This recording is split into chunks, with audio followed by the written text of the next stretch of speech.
Nigeria Inspector General of Police, IGP Kayode Egbetokun, has said that there is no plan to cover up a crime of some police officers, including a lawyer policeman in charge of legal department, when in 2023, the police officers allegedly conspired together and stole 43.1 million naira out of the recovered monies from a FATFAD cargo worker at the Nnamdi Azikiwe International Airport, Abuja. IGP, in a statement issued on Wednesday through the Force Public Relations Officer, Oluwiwa Adejobi, said the hearing officers' first possible dismissal and criminal prosecution for theft and conspiracy. According to the press release, the Nigeria Police Force has noted with concern the recent allegations circulating in the media, suggesting that the Inspector General of Police, IGP Kayode Egbetokun, is shielding a cartel accused of smuggling suspicious new banknotes from the Central Bank of Nigeria. The NPF categorically refutes these claims, condemning them as baseless and orchestrated attempts to tarnish the IGP's reputation and the integrity of the force. The incident in question, which occurred at the Nnamdi Azikiwe International Airport on August 26, 2023, has been thoroughly investigated. The officers involved, DSP Peter Ejike, a lawyer in charge of Zone 7 Legal Section, Inspector Eken Edwin, Inspector Esther Okafor, and Sergeant Salabi Kayode, all attached to the Zone 7 headquarters, were found culpable and sanctioned appropriately. These officers, led by Inspector Esther Okafor on the instruction of DSP Peter Ejike, unlawfully arrested Andrew Eja, an employee of FATFAD Cargo Nigeria Limited, who was conveying the cash sum of 74,950,000 naira on behalf of clients. Acting without authorization, the detained Mr. Eja at the Zone 7 headquarters, Abuja, and deliberately misrepresented the recovered amount as 31,790,000 naira.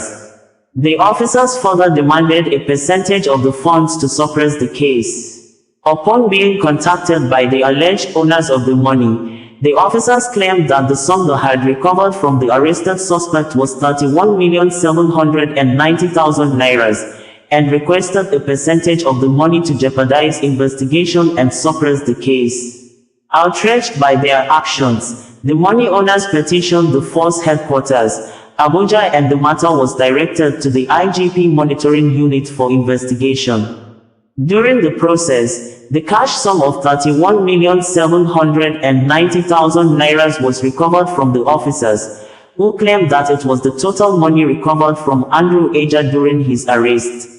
After intense investigations and a series of trials before duly constituted disciplinary panels, it was discovered that the officers took photographs of the suspect and the sacks of monies at the point of arrest, but claimed the phone they used was damaged and subsequently lost, in an attempt to conceal their misconduct. However, forensic intelligence showed that this group of officers conspired and stole part of the money, amounting to 43,160,000 naira, and tasked one of them to move the cash out of the FCT for hiding pending when the heat blows over. They thereafter resorted to several tricks and gimmicks in order to cover their tracks, one of which is the spread of this false narrative and misinformation to several online blogs and newspaper platforms. These officers have been suspended, being found culpable of serious misconduct, tampering with exhibits, abuse of office, corrupt practice, illegal duty, and acts unbecoming of a police officer. The movement of such an amount of money by the alleged cargo company could have been investigated and handled professionally by the police, but the officers were carried away by greed and therefore acted criminally and unprofessionally. It is pertinent to note that the circulating false narrative is a sponsored misinformation cultivated by mischief makers who seek to divert attention from the criminal acts of the police officers by attempting to join issues with the Inspector General of Police. The affected officers will be prosecuted upon conclusion of due legal and administrative procedures. We urge the public and the media to refrain from spreading this false narrative aimed at tainting the reputation of the Inspector General of Police. Such misinformation undermines public trust and detracts from the ongoing efforts of the current administration to reform the police force by eradicating unprofessional elements. Bringing you the news in a more digital way.